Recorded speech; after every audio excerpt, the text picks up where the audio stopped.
મહારાજ કે જીવને આ સંસારમાં ફરીથી માત પિતા કદાચ મળે, નવા બનાવી શકાય માત પિતા, હો કદાચ બીજો જન્મ લે તેથી માત પિતા તો મળે એને. જીવને તો મળે છે કે નથી મળતા ફરીવાર માત પિતા? અરે અનંતવાર મળે જીવને તો. પુત્ર મળે, સ્ત્રી મળે, રાજ્ય મળે, ગજબાજ ઘોડા, મનવાંછિત ભોગ મળે, સૂરલોક મળે દેવતાનો, બ્રહ્માનો લોક મળે, વૈકુંઠ કદાચ મળે, બીજો સમાજ મળે, બધું મળે. પણ મહારાજ કે સંત સમાગમ મળવો બહુ દુર્લભ છે, એ નહીં મળે વારે વારે, બીજું બધું મળશે. મહારાજ કે એવો સંત સમાગમ આજે બધા હરિભક્તો તમને આ મળ્યો છે, એના કરતા વધારે ક્યાંય સુખ નથી. અને ભક્તોને અલૌકિક સુખ આપવા માટે અમે સત્સંગમાં વારે વારે ફરીએ છીએ, વારે વારે. નવરા બેસી નતા રહ્યા મહારાજો. મહારાજ કે અમારી એક પણ ક્રિયા અમારા સ્વાર્થને માટે નથી, અને અમારા આત્મ સ્વરૂપના ચિંતન સિવાય બીજું કાંઈ અધિક અમે જોતા પણ નથી. આમ તો જગતમાં જોઈએ તો ચક્રવર્તી રાજાને પણ શાંતિ હોતી નથી, મોતની બીક એને અખંડ રહે છે. જેટલો મોટો એટલો એને ભય વધારે. કૂતરા રાખેલો, ખાવું હોય ત્યારે કૂતરાને ખવડાવેલું, ઈ ટેસ્ટિંગ કર્યામાં ઝેર તો નથી ને. બધી જગ્યાએ ક્યાં ગયા મહેમાન થયા, ગમે એવું મહેમાન ગરું હોય પણ વડો હોય ને એ કૂતરાને ખવડાવેલું, પછી પોતે ખાય. ઝેર તો નથી ને. એટલો ભય. મહારાજ કે એટલા માટે તો પ્રહલાદ, પ્રિયવ્રત, ધ્રુવ, દક્ષના 11,000 પુત્રો, પૃથુ, જનક, અંબરીશ, વિભીષણ, ગોપીચંદ, ભર્તૃહરિ, આ બધા રાજાઓ રાજપાટ ના સુખ એને તુચ્છ માની અને પ્રભુ ભજ્યા છે કે નથી ભજ્યા? મહારાજ કે વાતો તો સાંભળીએ છીએ, મોટા મોટા રાજપાટ હતા, આપણું તો કાંઈ નહીં, એક ઘર ખબૂચ્યું હોય એટલું, એને ઠેકાણા ન હોય હરખા. આ તો મોટા મોટા વિશાળ રાજ્ય હતા, તજીને હરીને ભજ્યા છે.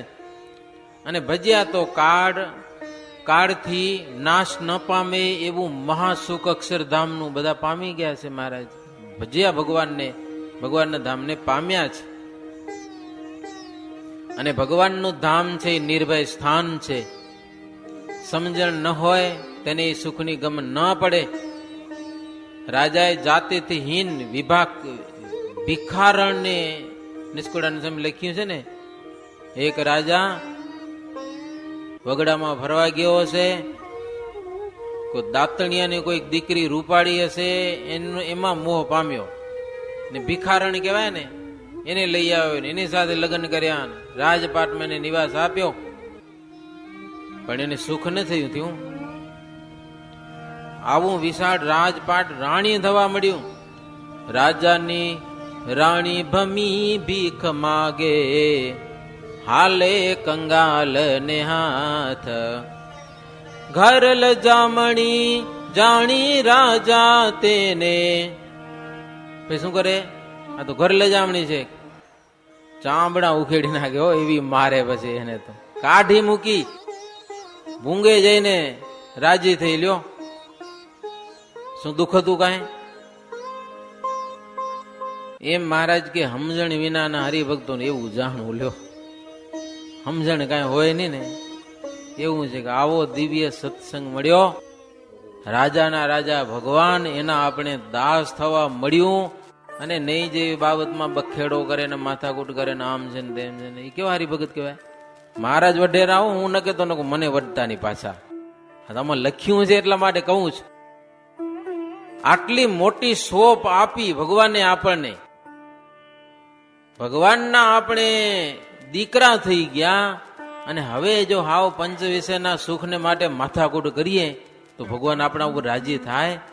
જ્યાં ને ત્યાં જીવને બાંધીએ તો ભગવાન રાજી ન થાય. આપણા ઈષ્ટદેવ મહારાજને રાજી કરવા હોય તો જ્યાં ત્યાં જેમાં તેમાં અતિશય આસક્ત તો ન થવું.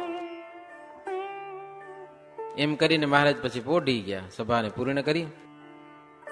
બીજે દિવસે સવારમાં જાગી અને સંતો ધૂન કરવા લાગ્યા, સ્વામિનારાયણ સ્વામિનારાયણ, ધૂન મચાવી.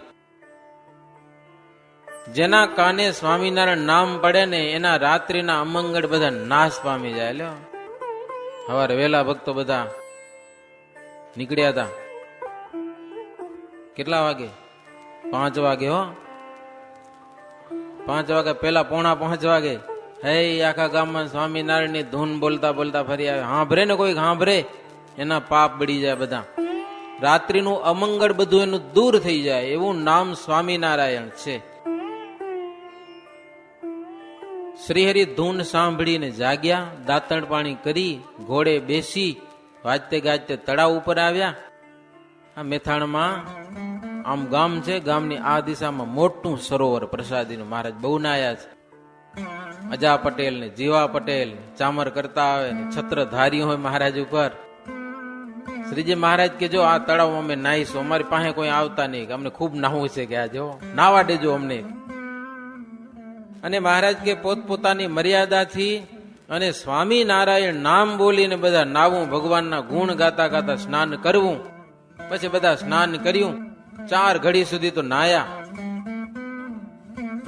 કેટલાક હરિભક્તો ઈ તળાવમાં કાકડી અને શ્રીફળ ને નાખ્યા. માછલાને માટે કઈક દેવું જોઈએ ને. પછી નાહીને બહાર નીકળ્યા. સંતો ભક્તો અને મહારાજ બધા નાહીને બહાર આવ્યા. પછી બધી સ્ત્રીઓ નાવા ગઈ છે. આટલી સુંદર મર્યાદા સત્સંગમાં. મહારાજને વસ્ત્ર ધારણ કરાવી કેસર ચંદન થી પૂજન કર્યું. એટલામાં તો અમદાવાદ થી રામદાસભાઈ આવ્યા અને મહારાજને મળ્યા અને ગુજરાતની બધી વાત કરી. રામદાસભાઈ એટલે કોણ હતા ખબર તમને? કોણ હતા? કેતા ખરા? મહારાજના મોટા ગુરુભાઈ, રામાનંદ સ્વામીના શિષ્ય સ્વામી હતા રામદાસ સ્વામી. પણ મહારાજ ભાઈ કરીને બોલાવો, અમારા ભાઈ થાય એમ. એટલે સત્સંગમાં રામદાસ ભાઈ એવું શાસ્ત્રમાં મોટે ભાગે એવું નામ આવે. મહારાજ થી મોટા લગભગ રામાનંદ સ્વામીના સાધુમાં પહેલા સાધુ હતા રામદાસ ભાઈ, રામદાસ સ્વામી. પછી બીજા બધા સંતો મહારાજ એને મોટા ભાઈ કરીને બોલાવતા હો, રામદાસ ભાઈ. પછી મહારાજ ગામમાં આવી અજા પટેલ ને ઘેર ઉતર્યા. અમદાવાદ થી હીરાચંદ ચોકસી, ગંગાબા, રેવાબા આદિ બહેનોએ પવિત્રા મોકલાવેલા મહારાજને માટે. મહારાજને પવિત્રાના હાર પહેરાવ્યા. મહારાજને રાખડી બાંધવાની રાખડી મોકલાવી બહેનોએ. હો રાખડી બાંધવાની બહેનો અધિકાર ને. મહારાજમાં અલગ અલગ ભાવના હોય બધાને, એટલે રાખડી મોકલાવી. મહારાજને રક્ષાબંધન કરેલી છે. રાખડીઓ પણ મહારાજને બાંધી છે. અજા પટેલ મહારાજની આડતી કરી. જીવા પટેલ પોતાને ઘેર લઈ ગયા મહારાજને. આખો દિવસ હરિભક્તોને ઘેર મહારાજને પધરામણી કરાવી. એકાદશીનો દિવસ હતો ને. પછી ચતુર્ભુજના મંદિરમાં પણ મહારાજને પધરાવ્યા. એ ચતુર્ભુજ મંદિર કહેવાય મેથાણમાં. હજી આપણે યાત્રામાં જાય ને તો ભક્તો દર્શન કરાવે કે આ મહારાજની પ્રસાદીનું મંદિર. મંદિરનું નામ છે ચતુર્ભુજ મંદિર. ચતુર્ભુજ ભગવાન બિરાજે છે ત્યાં. એમ કરતા તે દિવસ પૂરો થયો. વામન એકાદશી આવી. મહારાજ કે આજે પારણા નથી કરવાના. મધ્યાહન સમય થયો. પછી વામન ભગવાનનું પૂજન કરી અને પછી મહારાજે બધાને પારણા કરાવ્યા. વામન ઉત્સવ મહારાજે કર્યો. એ ઉત્સવ કરી આરતી કરીને મહારાજ જમવા પધાર્યા. ત્યાં તો મહારાજને માટે ગોળ અને કેરીના અથાણા ગંગા રેવાબા લાવેલા હતા. મહારાજે રામદાસભાઈને બોલાવીને પાસે બેસાડ્યા. રમૂજ કરીને બધું એને પીરસ્યું મહારાજ. પોતે મહારાજ જમ્યા. જમીને પછી ચોકમાં દોઢડી એકાદશી એટલે 1.5 ઉપવાસ. હવે સંતોને પારણા છોડવાના હતા. ભક્તોની ભાવના સાંભળો ભક્તજનો તમે. સંતોની પંગત થવાની હતી ને ત્યાં સરસ મજાની રંગોળીઓ પૂરી હતી. લ્યો આપણે ભગવાનની આગળ ક્યારેક રંગોળી કરીએ ને ક્યારેક ઘરની આગળ રંગોળી. અહીંયા તો બહુ રિવાજ ઓછો છે. મધ્યપ્રદેશમાં ને કર્ણાટકમાં દરરોજ માણસ રંગોળીઓ કરે. હો ઘરની આગળ સરસ મજાના હાથિયા બનાવે, કઈક જાત જાતની ડિઝાઇન બનાવે. સંતોની પંગત થવાની ચોકમાં તો સરસ મજાની રંગોળીઓ બનાવેલી. એની વચ્ચે સંતોને બેસવાનું, લાઈન બંધ. આવી જબરી ભાવના. ભક્તોને, બહેનોને, સંતો અને રાજાઓની પંક્તિ થઈ શ્રીહરિએ સૌને પીરસી અને પારણા કરાવેલા છે. પછી મહારાજ મેથાણથી સીથા નામનું ગામ, ત્યાં પ્રભુ પધાર્યા છે. તળાવમાં ઘોડાને પાણી પાયું. ત્યાંથી ભદ્રેશી ગામ આવ્યા. સુરચંદભાઈ, ભાઈચંદ, દેવચંદ આ બધા સત્સંગી થયા હતા. મહારાજને વાજતે ગાજતે પોતાના ગામમાં પધરાવ્યા. ગોસાઈને પણ સત્સંગી થયેલો એ ગામમાં.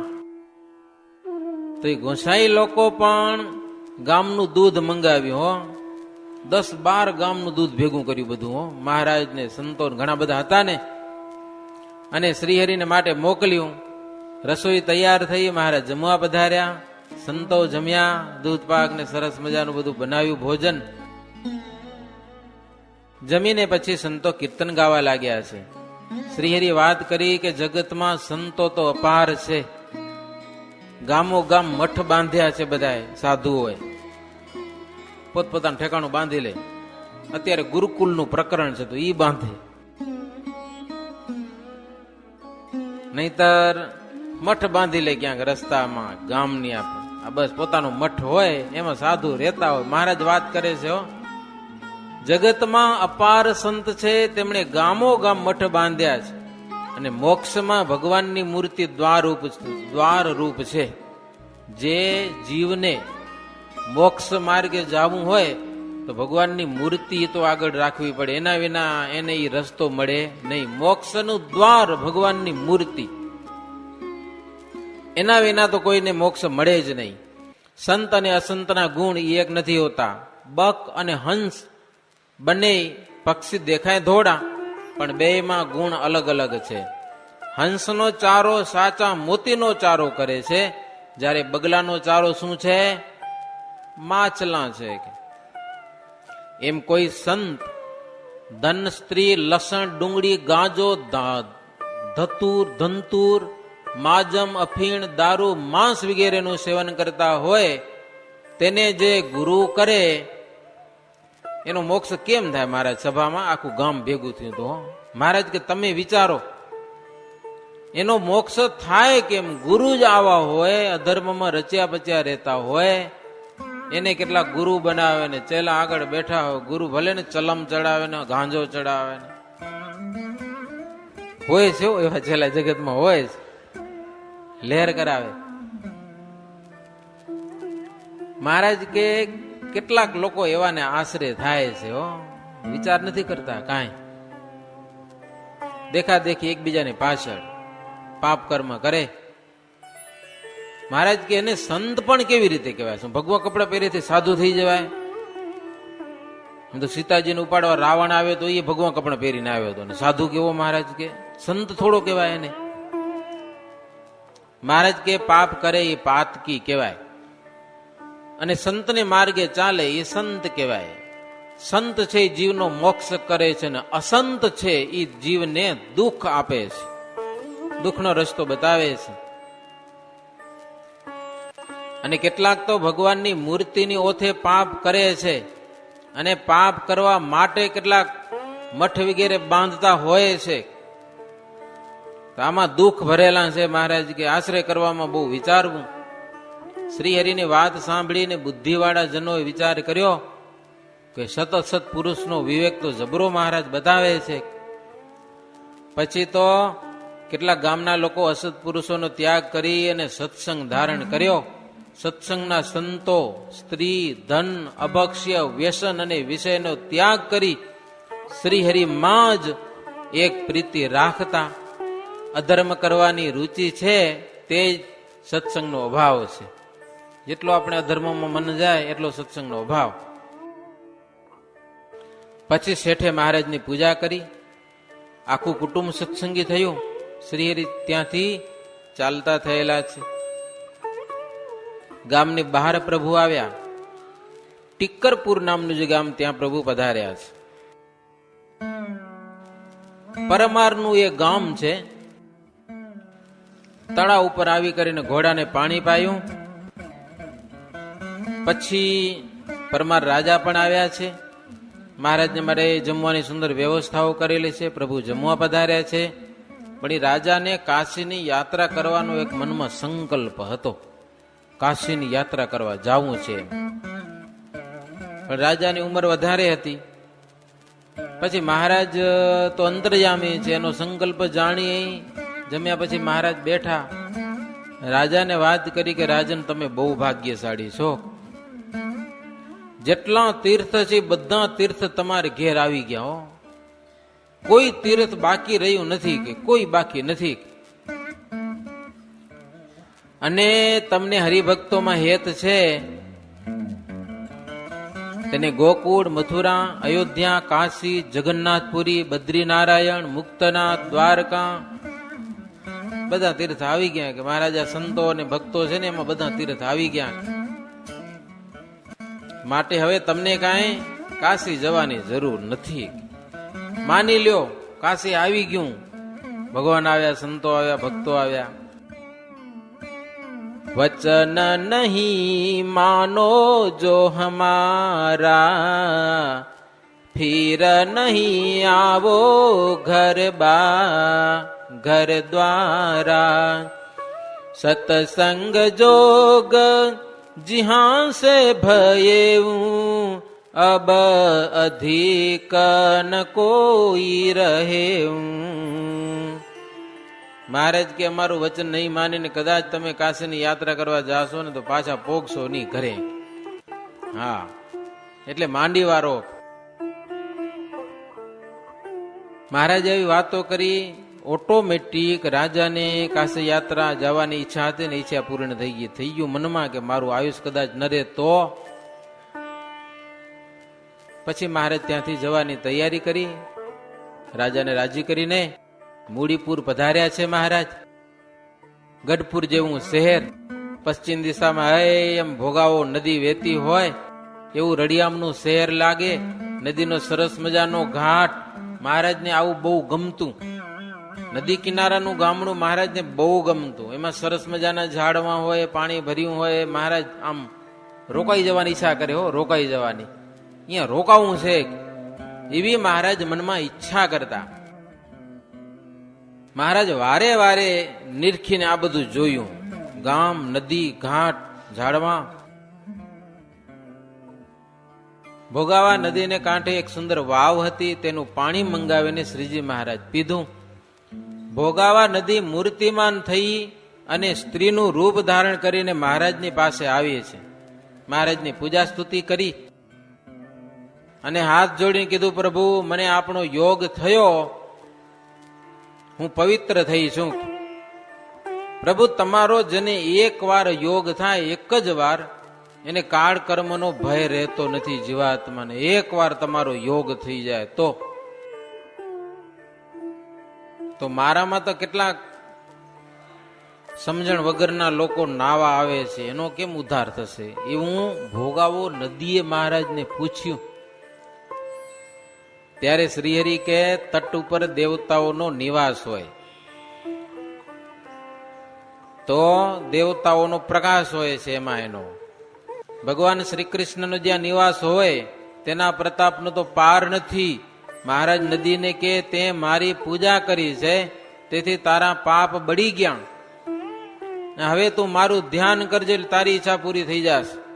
જે લોકો તારામાં આવીને સ્નાન કરશે ને, મહારાજ કે એનો ઉદ્ધાર કરશું કે અમે.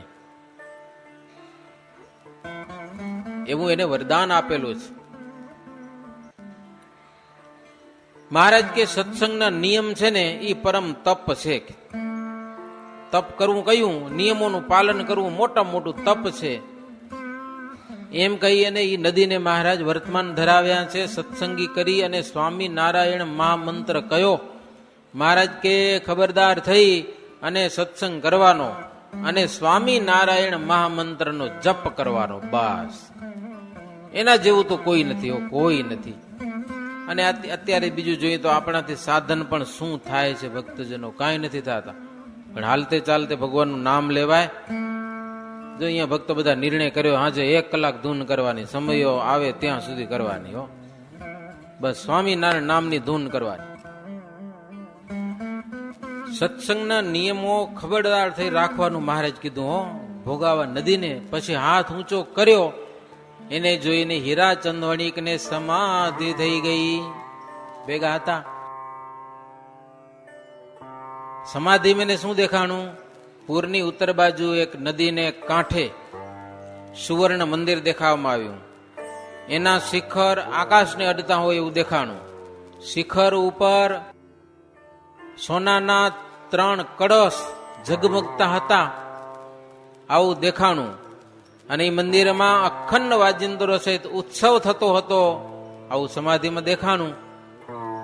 એટલે મહારાજે ભવિષ્યનું બતાવ્યું કે ભવિષ્યમાં આવું સરસ મજાનું ગગનચુંબી મંદિર થશે, શિખરો હશે ભોગાવા નદીને કાંઠે એવું દેખાણું.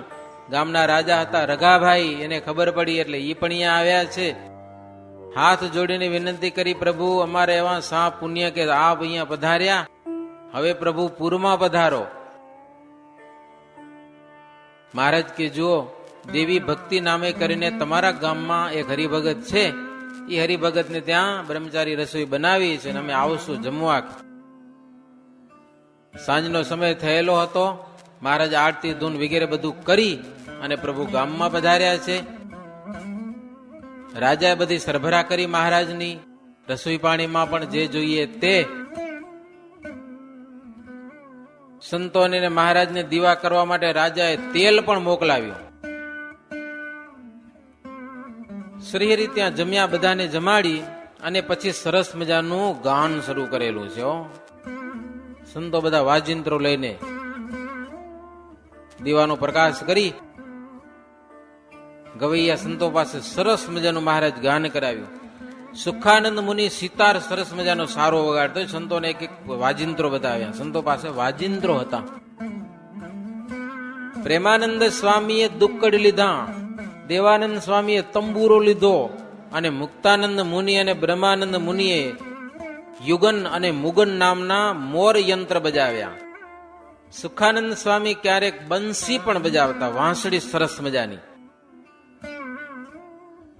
નિર્વિકારાનંદ નામના 2 સંતો હતા, એ સરસ મજાનો તાલ સારો બજાવતા. આ પ્રમાણે વાજાનો ઠાઠ જોઈને રાજા અને રાજાના ભાઈઓ ખુશ થઈ ગયા. બધા સંતોનો મલા રાગ, એ આમ ગામ આખું ભેડું થયેલું. સંતો સરસ મજાનો રાગ ગાયો એટલે આકાશમાં વાદળા જામી ગયા. વરસાદી વાતાવરણ થઈ ગયું, ગાજવીજ થવા લાગી અને તરત સંતોએ બીજો રાગ ગાયો એટલે વાદળા બધા વિખરાઈ ગયા.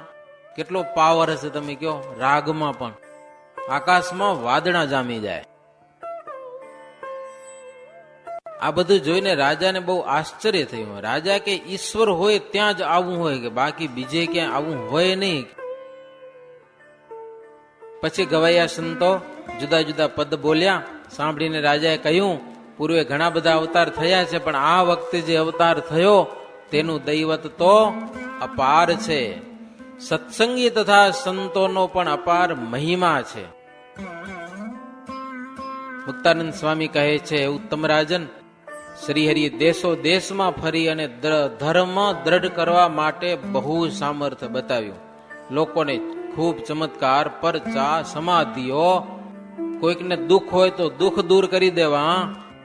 કોઈક ગામમાં શ્રીજી મહારાજ જાય અને ભક્તો કે મહારાજ પાણીનું બહુ સંકટ છે, પાણી મળતું નથી. મહારાજ કે નદી છે ને, પણ ખારી નદી છે. મહારાજ કે કૂવો ખોદો. અરે પ્રભુ કેટલા કૂવા ખોદ્યા, ખારું પાણી નીકળે. મહારાજ કે ખોદો તો જોઈ ખારું નીકળે કે મીઠું નીકળે. હો એમ કરાવીને મહારાજ કૂવો ખોદાવે, મીઠું સાકર જેવું પાણી. હો મહારાજ કે આ તો કેટલું મીઠું પાણી, વર્ષો સુધી પાણી એ ગામને કામ આવે.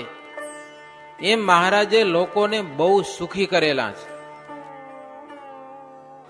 દેશો દેશમાં ફરીને મહારાજ 84 કરી અપાર બ્રાહ્મણોને જમાડ્યા, હજારોને લાખે લાખો બ્રાહ્મણોને મહારાજ દાન પણ બહુ દીધા અને મોટા મોટા યજ્ઞો પણ શ્રીજી મહારાજ કર્યા.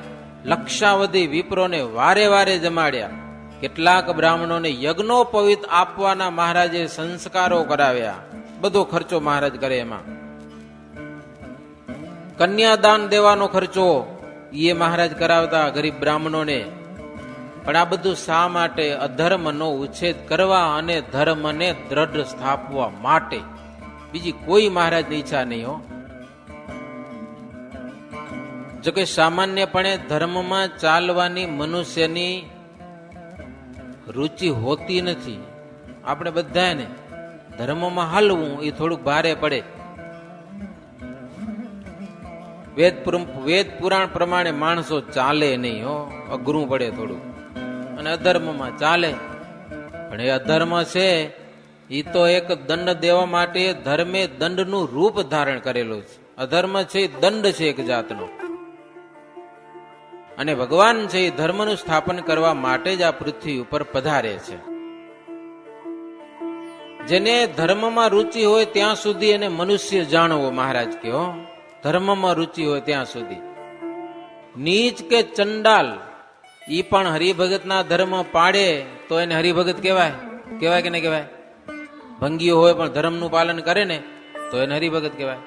લ્યો, એવું લખ્યું આમાં. હરિભગત તો કહેવાય ને, હરિની ભક્તિ કરે માટે એને હરિભગત કહેવાય, ગમે તે હોય તોય.